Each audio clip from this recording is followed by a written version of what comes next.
मरियम, आप सो के उठ गई हो ना? हाँ। तो आपको सोने की दुआ आती, रात को सोने की दुआ हाँ। सुनाओ जरा। अल्लाहुम्मा अल्लाहुम्मा बिस्मिका अमूतु व अहया। वाह जी वाह, मेरे बच्चे को तो आती है। लेकिन जब सो के हम उठ जाते हैं, जाग जाते हैं, तो क्या दुआ पढ़ते हैं? तो मुझे पता नहीं। क्या वो आप सीखना चाहोगी? हाँ। सीखना चाहोगी? हाँ। मैं आपको पढ़ाऊँ? हाँ। चलो पढ़ो। अल्हम्दुलिल्लाह अल्हम्दुलिल्लाह हिल्लज़ी हिल्लज़ी अहयाना अहयाना बादमा बादमा अमातना अमातना व इलैहिन नशूर। व इलैहिन नशूर।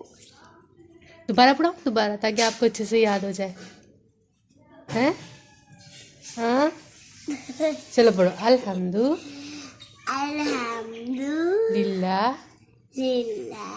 हिल्लज़ी हिल्लज़ी अहयाना अहयाना बादमा बादमा अमातना अमातना व इलैहिन नशूर। व इलैहिन नशूर।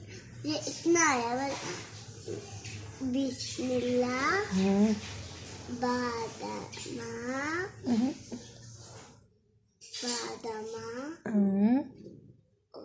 अमातना अबाताना, बस इतना आया। अल्हम्दुलिल्लाह, इसमें बिस्मिल्लाह तो आता ही नहीं है। इसका मतलब होता है अल्लाह ताला तुम आपका शुक्र है कि हम जो हैं दोबारा उठ गए हैं, अपनी नींद पूरी करके। अल्लाह ताला का शुक्र अदा करते हैं ना। दोबारा पढ़ाओ, पढ़ाऊँ? नहीं नहीं नहीं बोल दो। पढ़ाऊँ? पढ़ाऊँ कि नहीं? नहीं। तो फिर अल्लाह हाफिज़ तो करो। हैप्पी